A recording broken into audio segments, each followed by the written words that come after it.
Hello, everybody. My name is Melanie Leon. Today I will be presenting our final presentation for this class, the individual role as an APN.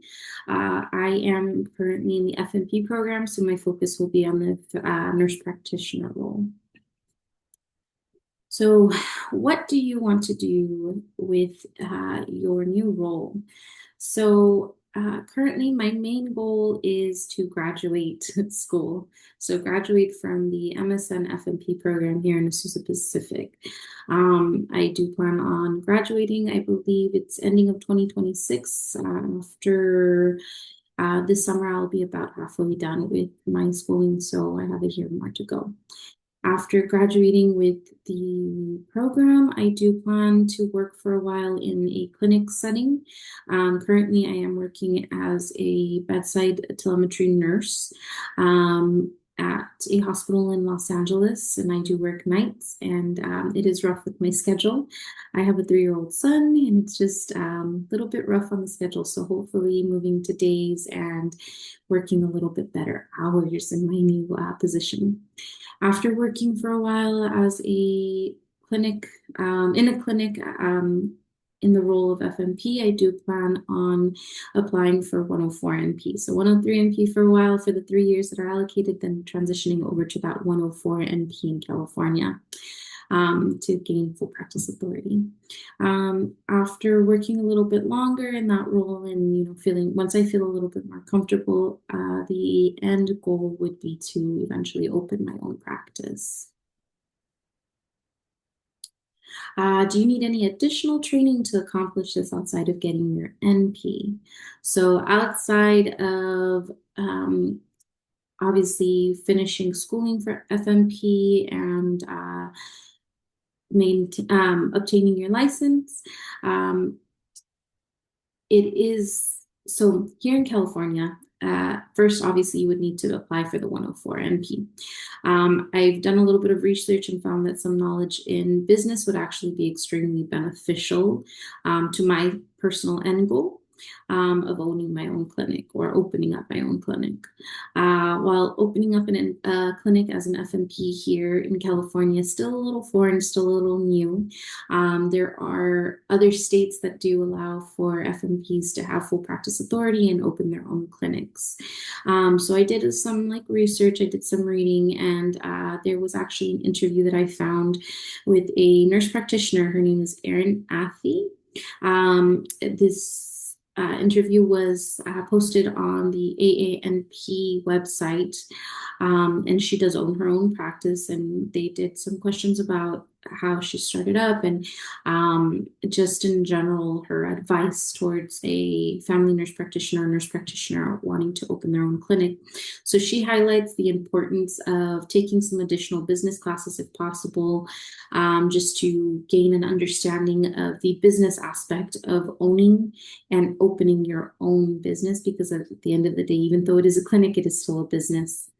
As well as forming connections with people who have similar goals and passions. This also allows to just gain a better foothold and understanding on how to run a successful clinic. And also, you're going to be working with a variety of different people in your clinic, and you'll be a little bit more on the managing end of it sometimes. So just making sure that you're establishing relationships and connections. Lastly, she also encourages aspiring NPs who have an interest in opening their own clinic one day to have a few years of experience under your belt before jumping in and opening your own practice. Again, this just kind of gives the nurse practitioner a better understanding of what is expected of them.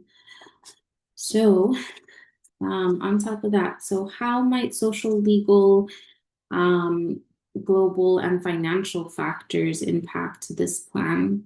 So while ultimately my ultimate goal is to open my own practice, there are a lot of factors to consider, including the social, legal, economic aspects of all of this. Socially, I believe that as I am practicing as a new NP, it is especially important, kind of as the previous slide highlighted, establishing relationships with mentors and just making sure that we're maintaining those relationships for both the working purpose, but also as a point of guidance and reference. Um, I think maybe even joining associations that can provide further guidance or just help would be very important as well. Healthcare in general, I do believe, requires a lot of social interaction with colleagues, with patients, and there's just a lot of personal interactions. So I do believe establishing those relationships and rapport with people in general is very important. Legally, we covered it throughout the last few PowerPoints and research that here in California, one of the big steps towards being able to open your own practice is now that we will be able to transition to a 104 NP, meaning full practice authority. So after the 3 years, minimum of working as a 103 NP and working under a physician, applying to become a 104 NP and gaining that full practice authority. So that is the legal aspect of it. Let's see, and then economically, so economic factors. So some of the research that I did has led me to find that the estimated cost of starting up a private practice can range, but the pinpoint that I kind of found was it's about $10,000 upfront. So even though there's a larger upfront cost in opening a practice, this includes the period of waiting while patient base and learning to manage cash flows established.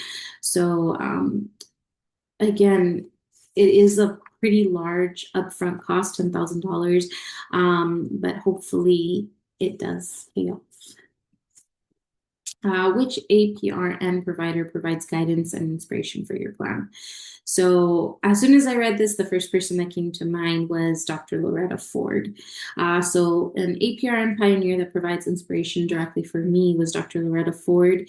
After reading and learning about the journey and doubts that were placed and obstacles that were placed for Dr. Loretta Ford, I feel that she kind of was the anything is possible pioneer for me. So establishing an entire role for new NPs and pushing past a lot of those barriers that were placed. To me, I found that very admirable because this is a whole new role. It's not even just a role that's already there, but expanding on it. But she was a very big part in establishing the role of nurse practitioners, which eventually opened the doors for us, for me to be able to become a nurse practitioner and hopefully one day, even go on to be a full practice authority nurse nurse practitioner where I do have a little bit more autonomy in my role. So not only was the establishment of this new role very impressive to me, but the fact that she continued despite how many people were against the idea of nurse practitioners and how she continued to advocate for both advancements in access to patient care and other nurses was very admirable. This quote to me stood out. So where she says, the future belongs to those who are committed, courageous, competent, compassionate, and to those who have enough chutzpah to create their own destiny. So for us, even though this is a new role for us and it's scary, I found a little bit of inspiration, a little bit of push when I read this, because again, if she thought it was possible when she was opening up a whole new set of careers, roles for nurse practitioners, I believe that we can do it as well. How does a Christian worldview shape this role, utilizing one of the Beatitudes?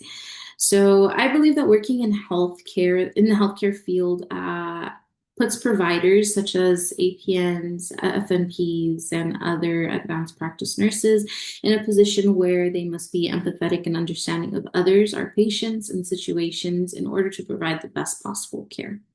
So in the role of a nurse practitioner, not only is it important to treat patients with understanding and respect of their situations as a whole, but we're also treating them in a very vulnerable situation. So continuing to fight for protecting our patients. So I think it is important when discussing establishing a relationship, that we understand that. So in Christianity, it is established um, that followers of the faith must work towards acting in accordance with what is laid out in the Beatitudes. But I think it is the Beatitude that resonates the most with me is the one that I have here on the screen. Blessed are those who hunger and thirst for righteousness, for they shall be satisfied. I think as providers, we must strive to do what is the very best for our patients in all ways possible. And this in turn coincides with the Christian worldviews. Not only are we doing good by our neighbors, but in this case, it would be our patients. And I think it goes beyond just our patients, but just in general, being a good person and striving for that righteousness, acting morally. And, again, sometimes in the medical field, things aren't always black and white, but taking into consideration that the way we view things, how our morals coincide with this, is a very big thing when carrying out our practices. So this is going to be concluding my PowerPoint. Thank you for stopping by and listening, and good luck to us all.